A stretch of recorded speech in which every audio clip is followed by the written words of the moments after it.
Next technique जो हम देखेंगे आज वो है डीएनए सीक्वेंसिंग, और इसमें कुछ खास मेथड हैं, वो एक एक करके हम लोग देखेंगे। मेनली चार मेथड हैं मेनली।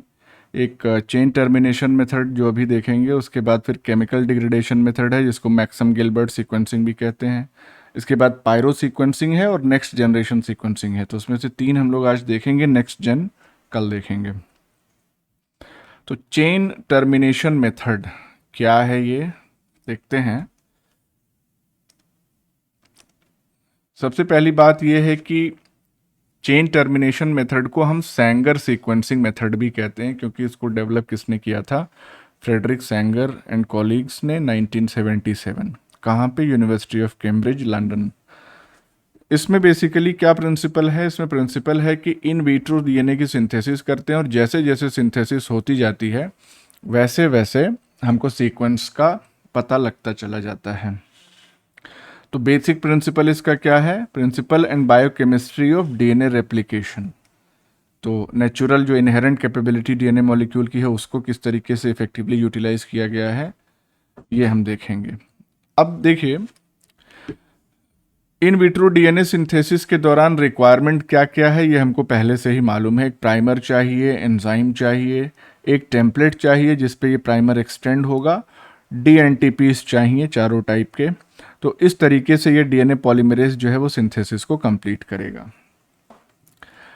अब यहाँ पे देखने वाली बात क्या है कि जैसे मान लीजिए एक न्यूक्लियोटाइड ये है और दूसरा न्यूक्लियोटाइड ये है, तो एक न्यूक्लियोटाइड दूसरे न्यूक्लियोटाइड से एक फॉस्फोडाइस्टर बॉन्ड की हेल्प से जो है वो अटैच होता है। ये हमको मालूम है बेसिक चीज़। और ये फॉस्फोडाइस्टर बॉन्ड क्यों स्टेब्लिश हो पा रहा है? क्योंकि 3 प्राइम पे OH ग्रुप मौजूद है। ये जो शुगर है, पेंटोज शुगर, इसके 3 प्राइम कार्बन पे OH ग्रुप मौजूद है, जिसकी वजह से फॉस्फोडाइस्टर बॉन्ड जो है वो बन पाता है। प्राइमर का मेन काम यही होता है कि वो initial 3 prime hydroxyl group provide करता है, और इसीलिए डीएनए पॉलीमरेज को प्राइमर की रिक्वायरमेंट होती है टू एक्सटेंड दी स्ट्रैंड। ठीक। अब यहाँ पे क्या हिसाब किताब है? यहाँ पे इस सीक्वेंसिंग मेथड में मॉडिफाइड डिऑक्सी न्यूक्लियोटाइड्स का इस्तेमाल किया जाता है, जिसको हम डाई डिऑक्सी न्यूक्लियोटाइड्स कहते हैं। याद होगा, डिऑक्सी न्यूक्लियोटाइड का मतलब ये होता था कि 2 प्राइम पे OH ग्रुप नहीं प्रेजेंट, या 2 प्राइम कार्बन पे ऑक्सीजन नहीं प्रेजेंट होता था, तो उसको हम सिंपली क्या कह देते थे? 2 prime deoxy nucleotide. Dideoxy का मतलब क्या हो गया कि यहां पे 2 प्राइम पे तो नहीं ही है OH, 3 प्राइम OH को भी रिमूव कर दिया गया। तो जब 3 प्राइम OH को भी यहां से हटा दिया गया, तो एक डिऑक्सी ये और दूसरा डिऑक्सी ये, तो ये डाई डिऑक्सी हो गया। ठीक। इस तरीके के मॉडिफाइड न्यूक्लियोटाइड्स का इस्तेमाल करते हैं इस सीक्वेंसिंग मेथड में। देखते हैं आगे। अब चूंकि यहां पे 3 प्राइम OH ग्रुप नहीं रहा, तो इसका मतलब ये हो गया कि ये जो डाई डिऑक्सी न्यूक्लियोटाइड है, ये फॉस्फोडाइस्टर बॉन्ड दूसरे न्यूक्लियोटाइड से नहीं बना पाएगा, क्योंकि हमने अभी आपको बताया कि 3 प्राइम OH ग्रुप जरूरी होता है फॉस्फोडाइस्टर बॉन्ड स्टैब्लिश करने के लिए।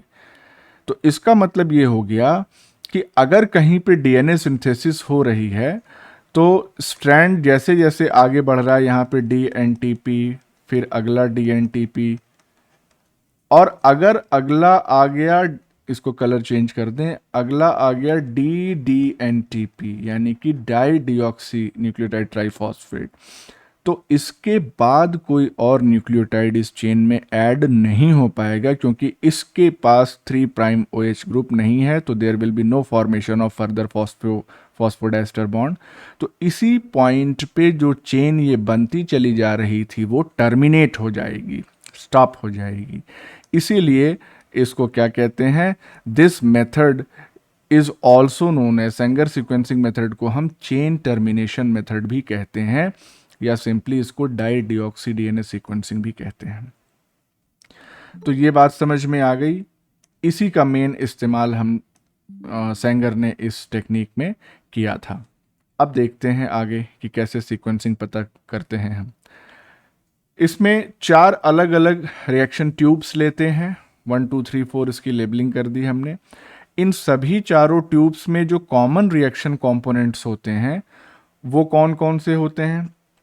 तो डीएनए टेम्पलेट जिसकी सीक्वेंसिंग करनी है वो चारों में एक जैसे होंगे और कई कॉपीज में प्रेजेंट होंगे हर एक ट्यूब में। तो लेट से वो ये है डीएनए टेम्पलेट। फिर डीएनए प्राइमर होगा, इस डीएनए प्राइमर की भी कई कॉपीज जो है वो प्रेजेंट होंगी और ये प्राइमर जो होगा वो रेडियो लेबल्ड होगा ताकि इसका डिटेक्शन बाद में किया जा सके। एंजाइम चाहिए ही चाहिए और डी एनटीपीज चाहिए चारों टाइप के, और इनकी मात्रा जो है नॉर्मल जो डी एनटीपीज हैं इनकी मात्रा ज़्यादा होगी। इसके अलावा इसमें और क्या ऐड करते हैं? डाई डिऑक्सी न्यूक्लियोटाइड ट्राइफॉस्फेट, और इनकी मात्रा हम कम रखते हैं, लिमिटेड अमाउंट्स में डी एनटीपीज डालते हैं। और ध्यान देने वाली बात यह है कि हर एक ट्यूब में अलग अलग टाइप का डी एनटीपी डालते हैं। तो यहाँ डी एटीपी डाला इस ट्यूब में, सीटीपी, इसमें जी, इसमें टी। चारों टाइप के डाई डिऑक्सी न्यूक्लियोटाइड्स के लिए जो रिएक्शंस होंगी वो 4 अलग अलग ट्यूब में रन करेंगी। ये बात ध्यान रखनी है हमको। अब आगे देखते हैं अगला स्टेप क्या होगा। अगला स्टेप होगा कि जो प्राइमर एनील किया है हमारे टेम्पलेट स्ट्रैंड से जिसकी सीक्वेंसिंग हमको करनी है, उस प्राइमर का एक्सटेंशन होगा। अब ध्यान दीजिए, डी एनटीपीज तो ज़्यादा अमाउंट में हमने ऐड किया था, इसका मतलब ये होगा कि डी एनटीपीज या normal D ATP, D CTP, इन सब के इनकॉर्पोरेट होने की संभावना ज़्यादा होगी as compare to D NTPs. क्यों? क्योंकि इनका अमाउंट ज़्यादा है, तो जाहिर सी बात है इस पॉलीमरेज के पास ये ज़्यादा फ्रीक्वेंटली पहुंचेंगे as compare to this D NTP जिसका अमाउंट हमने कम रखा था। लेकिन अकेजनली कभी कभी ये डी एनटीपी ही पहुंच जाएगा यहाँ पे, और जिस जगह ये पहुंचेगा वहीं पे चेन टर्मिनेट हो जाएगी। इसके आगे फर्दर एक्सटेंशन नहीं हो सकता चेन का, because this nucleotide does not contain 3' OH group. ठीक, तो इसका मतलब ये हो गया कि हमको एक पार्शियली रेप्लिकेटेड फ्रेगमेंट मिलेगा, ये पूरी तरीके से इसका रेप्लिकेशन नहीं हो पाया। अब थोड़ा और समझते हैं। अब देखिए सीक्वेंस के हिसाब से समझने की कोशिश करते हैं। सपोज करिए हमने पहली ट्यूब ली थी जिसमें डी एटीपी ऐड किया था, तो ये है हमारा टेम्पलेट। टेम्पलेट का सीक्वेंस ये तो ऐसे ही बता दिया गया कि ये सीक्वेंस है, सीक्वेंस ही तो हमको पता करना है, लेकिन हमको टेक्निक समझने के लिए सीक्वेंस मान लीजिए ये है। यहां पे क्या है? टी के कोरस्पॉन्डिंग यहां पे क्या ऐड होना चाहिए? ए। तो नॉर्मल ए भी प्रेजेंट है, ये भी हम यहां पे लिख दें। यहां पे डी एटीपी भी प्रेजेंट है, और वो बल्कि ज्यादा अमाउंट में, ज्यादा मात्रा में प्रेजेंट है, जबकि डी एटीपी वो रिलेटिवली कम अमाउंट में प्रेजेंट है। तो होगा क्या? अब यहाँ पे तो तीनों पॉसिबिलिटी दिखा दी गई है। हो सकता है पहले यहाँ पे जहाँ पे एडेनिन आना चाहिए था वहाँ पे ये डी एटीपी वाला ही आ जाए पहली ही जगह पे।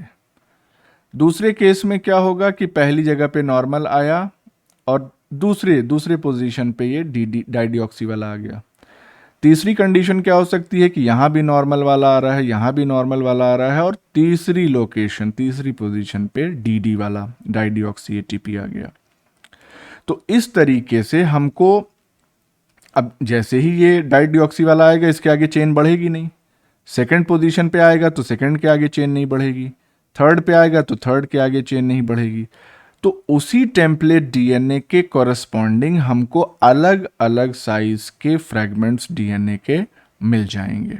ठीक, अब जाहिर सी बात है इनको हमको क्या करना पड़ेगा, बाद में सेपरेट करना पड़ेगा, लेकिन मैकेनिज्म यही होगी कि चेन जो है अलग अलग लेवल पे टर्मिनेट होगी। ये कहानी डी एटीपी की थी। इसी तरीके से दूसरे का भी अगर हम बस देख लें, यही देख लें तो समझ में आ जाएगा। तो सी कहाँ पे इनकॉर्पोरेट होगा? जहाँ पे टेम्पलेट में जी होगा। अब यहाँ क्या हो गया? पहली, दूसरी, तीसरी, चौथी पोजीशन पे सपोज करिए कि डाइडिऑक्सी वाला सी, दूसरे केस में चौथी पोजीशन पे नॉर्मल आया, छठी पोजीशन पे डाइडिऑक्सी आ गया। तीसरे केस में क्या होगा, दूसरा तीसरा और उसके बाद अब ये नहीं, पहला दूसरा और तीसरी ये जो लोकेशन है सी की आने वाली इस जी के कॉरस्पॉन्डिंग यहाँ पे डाइडिऑक्सी, तो यहाँ पे भी हमको अलग अलग साइज के फ्रेगमेंट्स मिलेंगे। ये दूसरे ट्यूब में होगी कहानी, इसी तरीके से तीसरे ट्यूब में, इसी तरीके से चौथे ट्यूब में अलग अलग यहाँ पे टी, तो सबके फ्रेगमेंट्स हमको अलग अलग मिल जाएंगे, अलग अलग साइज के। तो अब इसके बाद हमारे पास ये जो 4 ट्यूब्स हैं इसमें अलग अलग साइज के फ्रेगमेंट्स हमको करस्पॉन्डिंगली मिल गए। कैसे मिले ये मैकेनिज्म हमने देख ली। फाइनली हम क्या करते हैं, पेज रन करते हैं पॉलीक्रिलामाइड जेल इलेक्ट्रोफोरेसिस और इस पेज में हम फिर से 4 अलग अलग वेल्स बनाते हैं और इन अलग अलग वेल्स में अलग अलग ट्यूब के सैंपल्स को रन कराते हैं। और जब सैंपल रन करेगा तो जाहिर सी बात है लार्जेस्ट फ्रेगमेंट ऊपर की तरफ होगा, स्मॉलेस्ट फ्रेगमेंट माइग्रेट करके नीचे की तरफ पहुंच जाएगा। फिर हमको इस जेल में जो ये बैंड्स अपीयर हुए हैं इस बैंड्स को एनालाइज करना है। तो ऑटो रेडियोग्राफी करेंगे, जाहिर सी बात है एक्सरे फिल्म रखेंगे। अब देखिए, अब बैंड को एनालाइज करते हैं। अगर हम यहाँ पे देखें पहले वेल में, तो यहाँ पे जो जेल रन किया है इसमें सबसे नीचे की तरफ यानी कि सबसे स्मॉलेस्ट फ्रेगमेंट जो हमको मिल रहा है उसमें किसके सामने मिल रहा है, ए के सामने। तो जाहिर सी बात है यहाँ पे ए पे ही चेन टर्मिनेट हुई है, ठीक शुरू शुरू में ही। फिर जब थोड़ा सा एक स्टेप ऊपर बढ़ते हैं तो यहाँ पे हमको कहाँ दिख रहा है, टी के सामने ये बैंड नज़र आ रहा है, तो यानी कि टी पे, और ये चौथी ट्यूब थी तो इसमें फिर टी इसी के कॉरस्पॉन्डिंग। फिर और एक स्टेप ऊपर बढ़ेंगे तो हमको यहाँ पे क्या नज़र आ रहा है, जी के कॉरस्पॉन्डिंग, तो ये जी हो जाएगा। फिर सी, फिर ए, इसी तरीके से हम एक एक बैंड को रीड करेंगे और हम कॉरस्पॉन्डिंगली सीक्वेंस लिखते चले जाएंगे बॉटम टू टॉप। इस तरीके से ही रीड करते हैं। बॉटम टू टॉप क्यों रीड कर रहे हैं, क्योंकि यहीं से शुरुआत हुई होगी सीक्वेंस की, क्योंकि इसका साइज सबसे छोटा है, ठीक। तो अब ये आगे बढ़ते बढ़ते बढ़ते बढ़ते ये पूरा सीक्वेंस हमको पता चल गया। इसके कॉरस्पॉन्डिंग ये तो जो सिंथेसाइज हुआ है उसको हम देख रहे हैं, उसको रीड कर रहे हैं, क्योंकि वही टर्मिनेट होता जा रहा था।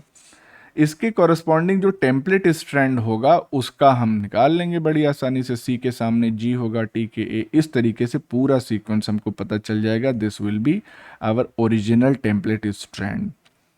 तो ये dideoxy chain termination method जो होता है यही बेसिक प्रिंसिपल है सेंगर सीक्वेंसिंग का। ये बात आप समझ लीजिए। अब इसमें थोड़ा सा चैलेंजिंग ये रहता है कि अगर लंबा डीएनए है तो बहुत बड़े साइज़ का जेल रन करना पड़ेगा, फिर उसकी हैंडलिंग वगैरह जो है वो आसान नहीं रह जाती। लेकिन फिर भी वो सब तो बात की बात है, कम से कम सीक्वेंस करने का एक तरीका तो पता चल गया। इसीलिए सेंगर साहब को इसके लिए नोबेल प्राइज़ अवार्ड किया गया था। तो पहला नोबेल उनको इंसुलिन की सीक्वेंसिंग के लिए मिला था और दूसरा नोबेल डीएनए की सीक्वेंसिंग के लिए। 5 पेपर इन्होंने जीवन में लिखे थे, रिसर्च पेपर, और उस 5 में से 2 की क्वालिटी इतनी थी कि 2 ने नोबेल दिला दिया। यहाँ लोग 500-500 पेपर छाप के बैठे रहते हैं और किसी काम के नहीं वो पेपर। उस पर समोसा भी रख के खाएंगे तो समोसे का स्वाद खराब हो जाएगा। नेक्स्ट है ऑटोमेटेड सीक्वेंसिंग। अब ऑटोमेटेड सीक्वेंसिंग का भी जो प्रिंसिपल, अब इसमें यहाँ पे हमने टेक्स्ट ही अटैच कर दिया है बुक का, क्योंकि इसमें बहुत कुछ ज़्यादा समझने जैसा नहीं है। इसका जो भी प्रिंसिपल है वो यही वाला है जो हमने अभी बताया, यानी कि फ्लोरेसेंट डाई डिऑक्सी न्यूक्लियोटाइड्स, यही जो है बेसिस है ऑटोमेटेड सीक्वेंसिंग का। तो जहाँ पे हम फाइनल रिएक्शन होने के बाद और इस ऑटो रेडियोग्राफी से एनालाइज करके सीक्वेंस पता लगा रहे थे, ऑटोमेटेड सीक्वेंसिंग में होता ये है कि यहाँ पे जैसे ही रिएक्शन होती जाती है वैसे ही फ्लोरेसेंस मिलता चला जाता है और ऑटोमेटेड मशीन इस फ्लोरेसेंस को खुद ही डिटेक्ट करके और पूरा सीक्वेंस तैयार कर देती है। बस यही है प्रिंसिपल यहाँ पे। वहाँ पे ऑटो रेडियो लेबल्ड इस्तेमाल कर रहे थे, यहाँ पे फ्लोरेसेंट लेबल्ड जो डाइडिऑक्सी न्यूक्लियोटाइड्स हैं उनका इस्तेमाल करते हैं। जैसे ही वो अटैच होंगे एक फ्लोरेसेंस एमिट होगी और अलग अलग जो टाइप्स हैं हमारे चारों टाइप्स डाइडिऑक्सी वाले, उसके लिए अलग अलग कलर फ्लोरोफोर का इस्तेमाल करते हैं, रेड येलो ब्लू ग्रीन, और उसी सीक्वेंस में सिग्नल डिटेक्ट होता है और उस डिटेक्टेड वेवलेंथ को जो सॉफ्टवेयर है वो लेटर में कन्वर्ट कर देता है और बड़ी आसानी से हमको सीक्वेंस तत्काल मिल जाता है। तो this is nothing but modified version of Sengar sequencing, तो इसको लिख सकते हैं, तो बहुत मोटा हो गया, modified version of Sengar sequencing.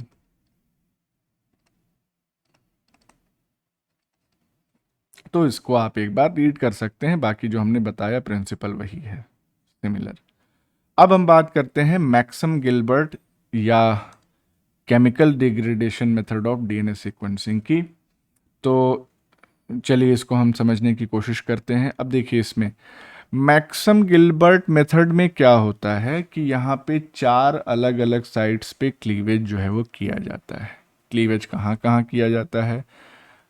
Guanine के करस्पॉन्डिंग, गुआनिन एंड एडेनिन के करस्पॉन्डिंग, यानी कि एक ही स्ट्रैंड में ए पे भी कट लगेगा और जी पे भी कट लगेगा।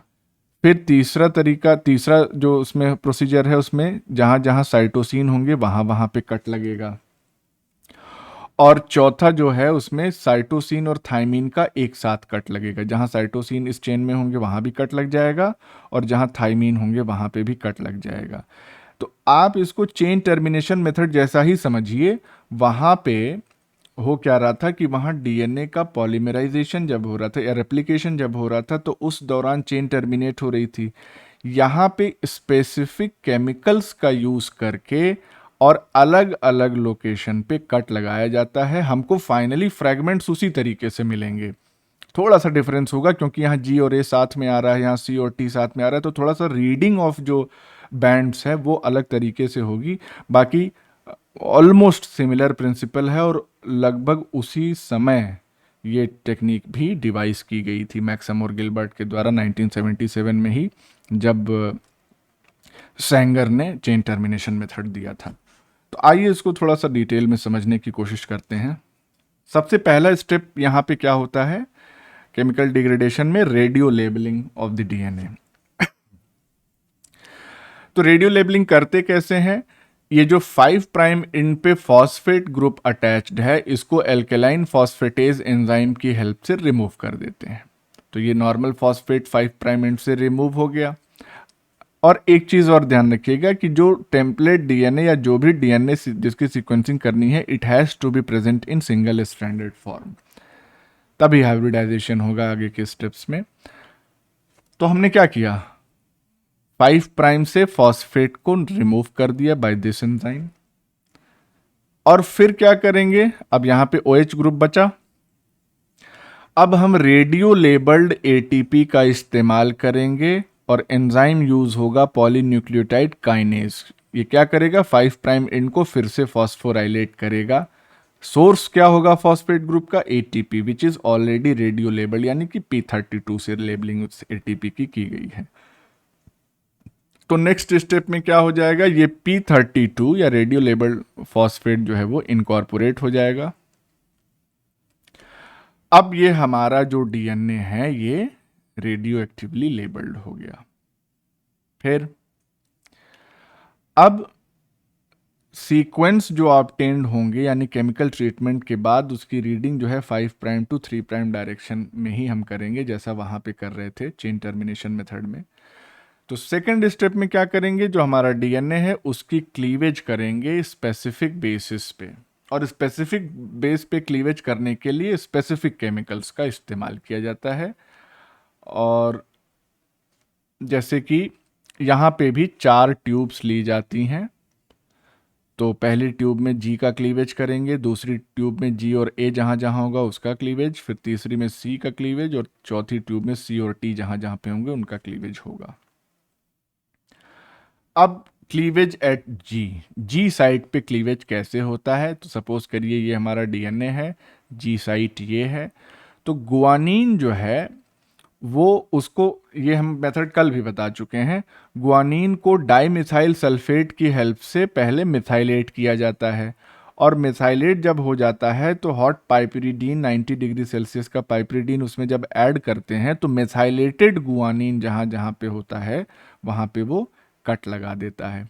अच्छा, अब पाइपरिडीन का कंसंट्रेशन इस हिसाब से रखते हैं कि ऐसा ना कर दे कि सारे जहाँ जहाँ इसको गुआनीन मिले वहाँ वहाँ पूरा कट कर दे, ऐसा ना करे।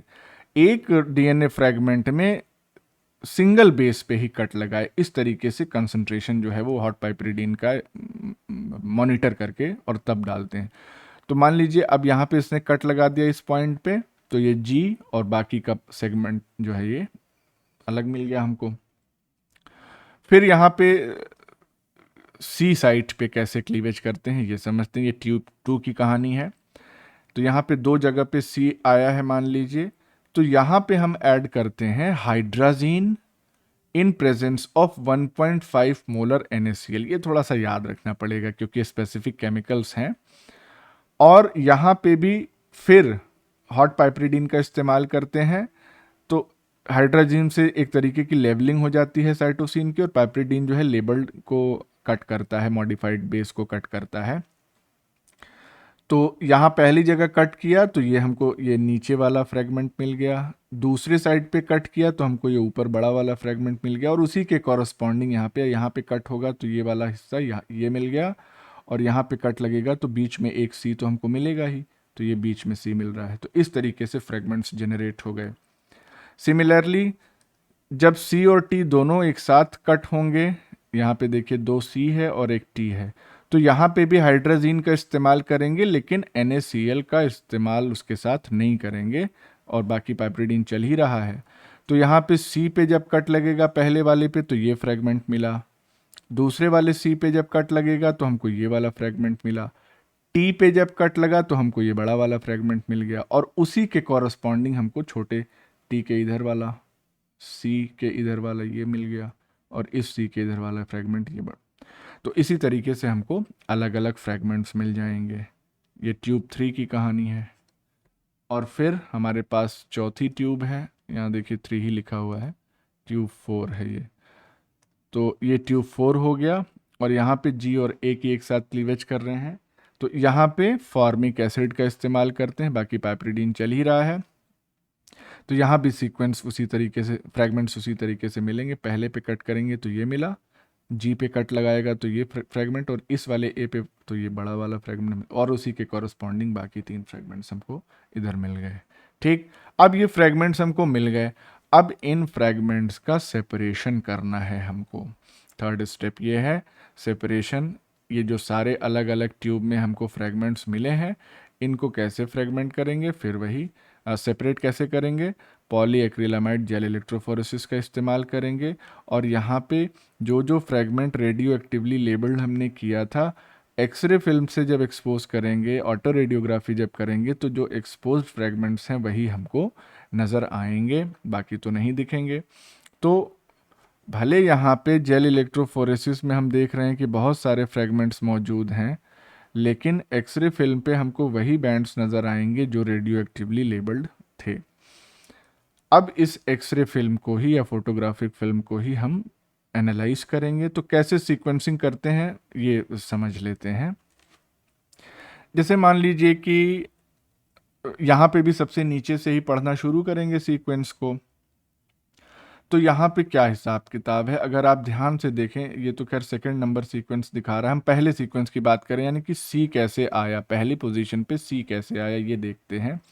देखिए यहाँ C प्लस टी वाले में भी हमको एक बैंड मिल रहा है, यानी कि ये जो बैंड मिला है हमको, इसमें C और T दोनों मौजूद हैं, और C वाले में भी हमको ये बैंड मिल रहा है, तो ये दोनों जगह बैंड मिल रहे हैं।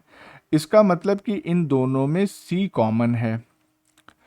तो हमको पता क्या चल गया कि अभी अभी नहीं समझ में आएगा, अगले स्टेप में समझ में आ जाएगा। यहाँ पे देख सकते हैं सी हम यहाँ पे ले लेंगे पहली पोजीशन में, क्योंकि सी पे भी हमको सिंगल बैंड मिल रहा है। ठीक, एक स्टेप ऊपर जाते हैं तो यहाँ पे C प्लस टी में तो बैंड मिल रहा है, लेकिन C वाला बैंड हमको नज़र नहीं आ रहा है।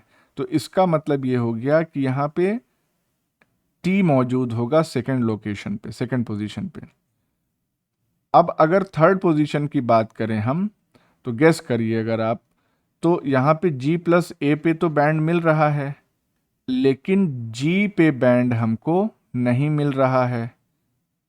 तो यहाँ पे थर्ड पोजीशन पे क्या होना चाहिए, कोई बताए?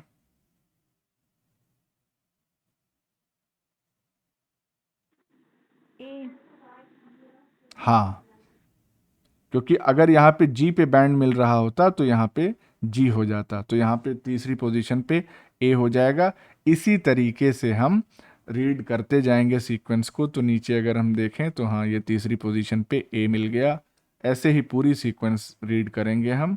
तो कहाँ गया, कितना रीड करा रहे हैं हम, बहुत हो गया। हाँ, ये देखिए फाइनली हमको ये सीक्वेंस सारे मिल गए। तो आप गेस कर सकते हैं यहाँ से, और उसके बाद इसको कवर करके बाद में खुद का सीक्वेंस भी लिख सकते हैं और मिला सकते हैं उसको। इस तरीके से कभी ये फोटोग्राफिक प्लेट दे सकता है और उसमें सीक्वेंस रीडिंग कैसे करते हैं वो पूछ सकता है। अच्छा, अब इस मेथड का डिसएडवांटेज क्या है? सबसे पहला तो बहुत टाइम कंज्यूमिंग है, बैठ के पढ़ो, जेल रीड करो, और जैसे जैसे डीएनए का साइज इंक्रीज होगा, बड़े बड़े बड़े जेल्स की रिक्वायरमेंट होगी। साथ ही साथ चूंकि रेडियो एक्टिव और बहुत सारे केमिकल्स, पाइपराडीन और पता नहीं क्या क्या, फॉर्मिक एसिड, ये सब इस्तेमाल कर रहे हैं, तो इसलिए हैजार्डस भी इसके इन केमिकल्स के साथ काम करना आसान नहीं है। तो इसलिए ये इसके कुछ डिसएडवांटेजेस हैं। तो इसीलिए नए नए टेक्निक इस्तेमाल इजाद की गई लगातार। उसी में एक आती है पायरो सीक्वेंसिंग। अब ये पायरो सीक्वेंसिंग क्या है, तीसरी टेक्निक, इसको भी हम समझ लेते हैं। देखिए, कभी भी जब डीएनए सिंथेसिस होता है तो उस दौरान क्या होता है, हमारे पास जो न्यूक्लियोटाइड्स होते हैं वो किस फॉर्म में होते हैं, DATP, DCTP, इसी तरीके से कुल मिला के ट्राईफॉस्फेट के फॉर्म में होते हैं। ठीक, फॉस्फेट, हाँ, ट्राईफॉस्फेट के फॉर्म में ये सारे न्यूक्लियोटाइड्स प्रेजेंट होते हैं। लेकिन फॉस्फोडाइस्टर बॉन्ड जो बन रहा है उसमें तो एक ही फॉस्फेट इस्तेमाल हो रहा है। इसका मतलब कि बाकी के जो दो फॉस्फेट हैं वो रिलीज हो जाते हैं। तो ये क्या हो गया, ये जो दो फॉस्फेट एक साथ अटैच हैं और रिलीज हो जा रहे हैं, रिएक्शन से बाहर चले जा रहे हैं, इसको हम कहते हैं पायरोफॉस्फेट। ठीक है, दो फॉस्फेट ग्रुप एक साथ अटैच्ड। पायरोफॉस्फेट जो है वो रिलीज हो जाता है हर एक न्यूक्लियोटाइड के एडिशन पे। तो जितने बार न्यूक्लियोटाइड ऐड होगा उतने पायरोफॉस्फेट यहाँ से निकलते चले जाएंगे। पायरो सीक्वेंसिंग कहने का मतलब यही है। तो ये जो पायरोफॉस्फेट निकल रहे हैं, इन्हीं पायरोफॉस्फेट को डिटेक्ट किया जाता है पायरो सीक्वेंसिंग में। ठीक, अब देखिए करते क्या है, मैकेनिज्म क्या है, कैसे डिटेक्ट करते हैं, डिटेक्शन ऑफ रिलीज्ड पायरोफॉस्फेट। तो डिटेक्शन के लिए एंजाइम कास्केड इस्तेमाल किया जाता है, जिसमें दो एंजाइम्स का इस्तेमाल किया जाता है। ठीक, तो दो स्टेप्स में ये रिएक्शन एक तरीके से होती है। पहला एंजाइम जो है वो एक सबस्ट्रेट को एटीपी में कन्वर्ट करता है, और इस एटीपी का इस्तेमाल करते हुए दूसरा एंजाइम दूसरे सबस्ट्रेट को प्रोडक्ट में कन्वर्ट करता है, और इस प्रोसेस के दौरान लाइट एमिट होती है। अब ये क्या क्या है सबस्ट्रेट और एंजाइम, ये हम देख लेते हैं यहाँ पे। तो पहले स्टेप में जो सबस्ट्रेट 1 था, पायरोफॉस्फेट से ये ऐड होता है इस रिएक्शन में, एडिनोसिन फॉस्फोसल्फेट, एपीएस। एपीएस और पायरोफॉस्फेट ये दोनों ऐड होते हैं, और एंजाइम कौन सा कैटेलाइज करता है इस रिएक्शन को, एटीपी सल्फ्यूरिलेज, और ये बनाता है एटीपी। अब ये एटीपी बन गया पहले स्टेप में। नेक्स्ट स्टेप में ये एटीपी जो बना, ये इस्तेमाल होगा दूसरे सबस्ट्रेट के। दूसरा सबस्ट्रेट क्या है, लूसीफेरिन प्लस ऑक्सीजन। इन दोनों सबस्ट्रेट को luciferase enzyme in the presence of ATP convert करता है ऑक्सील्यूसीफेरिन में, और जैसे ही ऑक्सील्यूसीफेरिन बनता है हमको लाइट दिखती है। जो जुगनू होता है उसमें भी यही ल्यूसीफेरेज एंजाइम होता है, तो उसके चमकता रहता है। तो ऐसे यहाँ पे भी लाइट मिलती है। तो ये जो डिटेक्शन है, डिटेक्शन पार्ट है रिलीज पायरोफॉस्फेट का, यही बेसिस है पायरोसीक्वेंसिंग का। अब देखिए कैसे इस्तेमाल करते हैं इसको। पायरोसीक्वेंसिंग की रिक्वायरमेंट क्या है? एसेंशियल रिक्वायरमेंट, प्राइमर चाहिए, डीएनए टेम्पलेट चाहिए जिसकी सीक्वेंसिंग करनी है हमको, और इस डीएनए टेम्पलेट को थोड़ा सा मॉडिफाई करते हैं, इसको इंजीनियर करते हैं ऐसे कि इसके एक एंड पे थोड़ा छोटा सा सीक्वेंस ऐड कर देते हैं which is complementary to the primer, ताकि प्राइमर अटैच हो सके इस टेम्पलेट स्ट्रैंड से। क्योंकि हमको इस डीएनए का सीक्वेंस पता नहीं है तो हम प्राइमर डिज़ाइन तो कर नहीं सकते हैं, तो हम ऑलरेडी ऐसा प्राइमर चूज करते हैं और उसी के कॉरस्पॉन्डिंग छोटा सा सीक्वेंस इस टेम्पलेट में ऐड कर देते हैं। अब जो DNTP हम यूज़ कर रहे हैं वहाँ पे बाकी के तीनों तो नॉर्मल हैं, C, G और T वाले, लेकिन ATP वाला जो होता है वो मॉडिफाइड होता है। इसको हम कहते हैं डिऑक्सी एडिनोसिन अल्फा थायो ट्राइफॉस्फेट, DATP अल्फा S। ऐसा क्यों करते हैं? ऐसा इसलिए करते हैं क्योंकि जो लूसीफेरेज एंजाइम है वो भी ATP का इस्तेमाल कर रहा है लाइट के एमिशन के लिए, और अगर यहाँ पे भी हम ATP का ही DATP का ही इस्तेमाल कर देंगे तो फॉल्स सिग्नल की समस्या हो जाएगी। हो सकता है यहीं से ये ATP उठा के और इसको इस रिएक्शन में इस्तेमाल कर ले ये एंजाइम, तो गड़बड़ सिग्नल आने लगेंगे। तो इसको अपना खुद का ATP मिलना चाहिए, और उसके लिए हम वो सबस्ट्रेट 1 और एंजाइम 1 का इस्तेमाल कर ही रहे थे, तो इसलिए इस न्यूक्लियोटाइड को मॉडिफाई कर दिया जाता है। ठीक, अब देखिए, तो ये जो मॉडिफाइड है ATP, ये डीएनए पॉलीमरेज तो यूज कर लेता है इसको, लेकिन ल्यूसीफेरेज इसको यूज नहीं कर पाता है। ल्यूसीफेरेज जो है वो नॉर्मल ATP को ही यूज करेगा which was being synthesized in the step 1। ठीक है, अब देखिए, तो पायरोसीक्वेंसिंग की और क्या रिक्वायरमेंट्स थी? ऊपर हमने देखा प्राइमर, टेम्पलेट और मॉडिफाइड ATP, और इसके अलावा जो फर्दर रिक्वायरमेंट्स होती हैं जो दूसरे सबस्ट्रेट हैं, एडिनोसिन फॉस्फोसल्फेट, ये हमने देख लिया, ल्यूसीफेरिन सबस्ट्रेट 2 था, एंजाइम्स जो थे ATP सल्फ्यूरिलेज, ल्यूसीफेरेज, और एक और एंजाइम का इस्तेमाल करते हैं ए पायरेज का। ए पायरेज एंजाइम क्या करता है? जो अनयूज्ड न्यूक्लियोटाइड्स हैं उनको रिमूव करता है। यानी कि एक कैसा एंजाइम है? ये न्यूक्लियोटाइड डिग्रेडिंग एंजाइम है। अब अनयूज्ड कहाँ से आ रहे हैं, क्यों आ रहे हैं, वो अभी हम आगे देखेंगे। पहला स्टेप क्या होता है पायरोसीक्वेंसिंग का? यहाँ पे क्या करते हैं कि प्राइमर और टेम्पलेट स्ट्रैंड को एक साथ इंक्यूबेट करते हैं ताकि दोनों हाइब्रिडाइज कर जाएं। फिर इसके बाद डीएनए पॉलीमरेज और बाकी के जो एंजाइम्स और सबस्ट्रेट हैं इनको ऐड कर दिया जाता है। फिर नेक्स्ट क्या होता है, नेक्स्ट स्टेप? अब यहाँ पे देखिए, एंजाइम और सबस्ट्रेट तो ऐड कर दिया हमने। नेक्स्ट स्टेप में क्या करते हैं? Addition of one type of nucleotide. ये बात आपको ध्यान रखनी है। तो सीक्वेंस में ऐड करते हैं न्यूक्लियोटाइड को, यानी कि चारों एक साथ ऐड कर दिए। तो पहले एक तरीके का, एक टाइप का न्यूक्लियोटाइड हमने ऐड किया, तो सपोज करिए ये न्यूक्लियोटाइड यहाँ पे ऐड हुआ। अब ध्यान क्या देना है, अगर ये जो न्यूक्लियोटाइड हमने ऐड किया, इसका कॉम्प्लीमेंट्री न्यूक्लियोटाइड अगर इस